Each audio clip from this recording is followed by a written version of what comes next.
"You go over to the other ridge," the sheriff said to the two deputies. "If he tries to get out that way, stop him. But remember, we want him alive, if we can get him that way." I only half heard what the sheriff said. My attention was fully occupied by the dogs down in 10 Mile Valley below us. I couldn't see them, but I could hear them, bugling down there in the cedar thickets. Baying slowly and mournfully, they were searching for the lost trail. A creek ran down the middle of the valley. Probably Tommy son of a gun had crossed the creek and thrown the bloodhounds off his trail. Tommy might be a moron, but he had enough animal cunning to lose a pack of hounds that were after him. His name wasn't really Tommy son of a gun. It was Tommy Britton. But the loafers around Brock's Tavern had taught him to say that his name was Tommy son of a gun. They thought this was funny. The sheriff and I watched two deputies tramp down into 10 Mile Valley, but we lost sight of them before they reached the farther ridge. The steel towers of an electric high line ran along this ridge for a couple of miles, then dipped down and crossed the valley. The transmission line carried current from the big dam, about 20 miles to the north.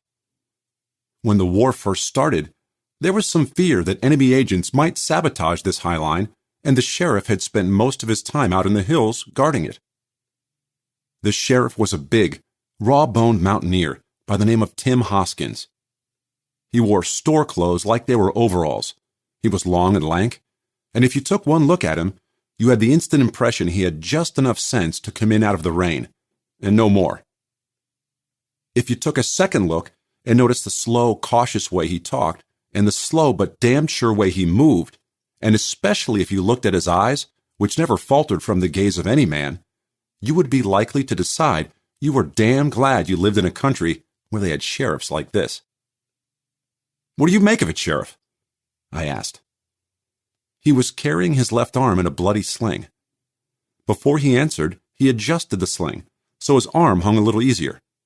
Then he shook his head. "I don't know, Ben. I just don't know." I'm Ben Hopper, and for the last 4 years, I've been owner and publisher of the Summit Press. I'm also editor of this paper, advertising manager, circulation manager, business manager, proofreader, and copy boy. The press is strictly a one-man country paper, but it prints the news, which is why I was out here in the hills. There was news out here. Maybe it was mighty big news, too.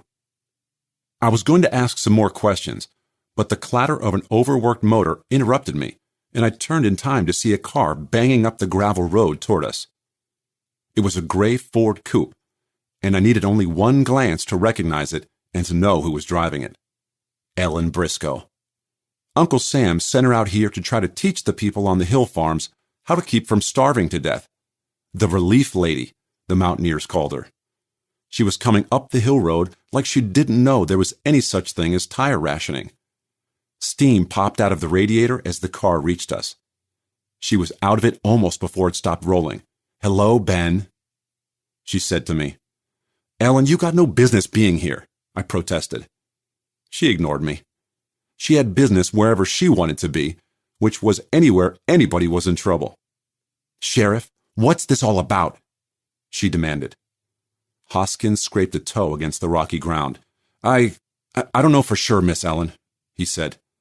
"I heard about it in Summit," she said, "and I came right up here. They told me in Summit that you had organized a posse and gone after Tommy. Sheriff, what has Tommy done?" Those were the words she used. The tone of her voice said more than the words. The sheriff wore out a lot of shoe leather before he answered. "Sim Brock swore out a warrant," he said at last. "I don't have any choice about serving it." "Sim Brock swore out a warrant, did he?" Fire flashed from her eyes.